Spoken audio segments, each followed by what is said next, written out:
Hi guys, so I was getting ready to record a different video and then I was on Instagram and I saw this hack for a no-sew DIY mask. I found this from Erin Robertson. Her Instagram name is at @Ann_Erin.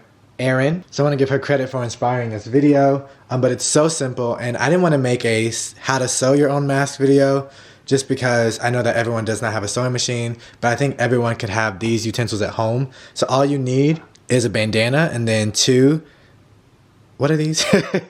2 hair ties to do this. It's so simple. And if you don't have a bandana at home, you could use any kind of cotton fabric you have. This is just to keep you protected when you're out doing the essential things. This is not in any way suitable for like medical professionals, etc. But anyway, basically you'll take your bandana and you'll fold it in half, like so.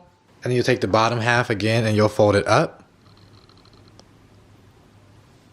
like so, to get you one long line. And then you'll take your hair ties and put them in about 5 inches in on both sides. You'll put the hair tie and you can see the mask shape starting to take form. And then finally you'll fold the ends in and then tuck one end into the other, like so. So here's one end that I'm opening up and tucking the other end into, and now you have a mask ready to put on. And just like that, now you have a mask to put on when you're out shopping. It's pretty simple and easy to do.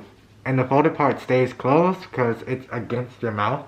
So you're not really messing with it, which is great. So it's super useful for when you need to go to the grocery store, take your walk, and not be scared of getting the virus. Definitely would recommend some kind of cotton fabric. That's what professionals are saying. If you were to make your own mask, make sure you use it out of cotton fabric. It's just a safety method that is very encouraged. So I hope you guys enjoy this video. It's super simple. You can share it with your friends if they don't have masks, but they do have these products at home, because it's literally just 2 hair ties and a bandana. Thank you guys so much for watching, and I'll see you guys in my next video. See you guys later.